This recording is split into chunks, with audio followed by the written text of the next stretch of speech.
This is the Montana film, projected exactly as it was photographed. The objects are moving against a 25 to 28 mile an hour wind. This is the film in double frame or slow motion. A slight bounce in the movement of the objects as well as the tower is perceptible. This is due to the handheld camera. The film, analyzed frame by frame, shows the movement of the objects to be horizontal and steady. We will now vary the action and size of the objects and also stop the action from time to time for your study. We have just made a jump cut in the film to an enlarged size and reversed the action.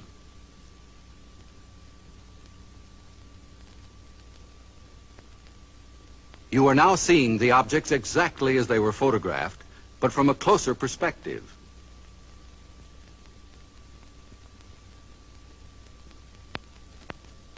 Analysis reveals that the objects are not balloons, nor any kind of known aircraft. The images are very different from those produced by any kind of birds at any distance. The shape, brightness, speed, rectilinear path, steady motion, and separation rule out various forms of optical atmospheric mirages or cloud reflections. Comprehensive analysis has eliminated meteors and other known natural phenomena. The possibility of airplane reflection has been carefully studied and ruled out. This is the Utah film as it was originally photographed. The image structure and maneuvers definitely eliminate any kind of known aircraft. This is where Chief Photographer Newhouse, in his excitement, changed exposure. He believed that by changing density and giving the film more contrast, he could clarify the objects. The single object that reversed its course. The bounce is due to handheld camera. Now we study the action of one section of the film. We stop the action. We move in. Within a 5-mile range, aircraft could be determined. In excess of 5 miles, the speeds are greater than aircraft can achieve, except in straight-line speed runs. The movement here follows an elliptical or circular pattern. Microscopic examination reveals that the objects are well focused. Their size varies from 1/6 to 1/10 the size of the moon, as it appears to the naked eye. Their form is circular and sometimes elliptical. This fits the commonly used flying saucer description.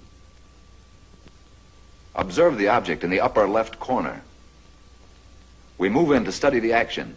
The object upper left will go out of frame on widescreen projection.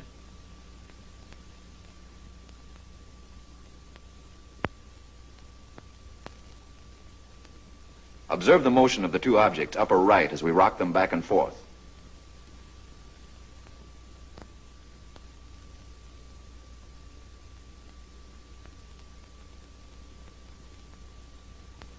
Now we move over and up on the frame to make a closer study of the object in the upper left corner. Examine this object closely.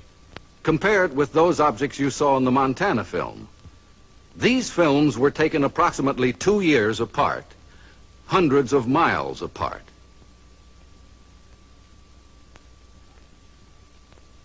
We drop back to the original perspective and resume. Now the section of the film where photographer Newhouse changed exposure.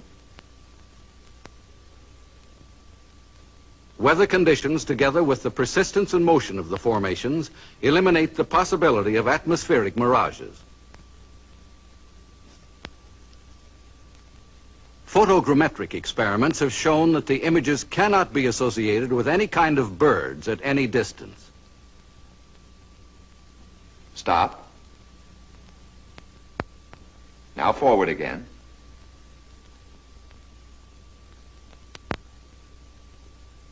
Stop.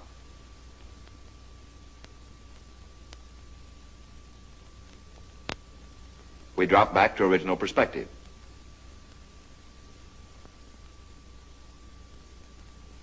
Now once again and for the last time, the Utah film. The objects cannot be associated with any known balloon observations.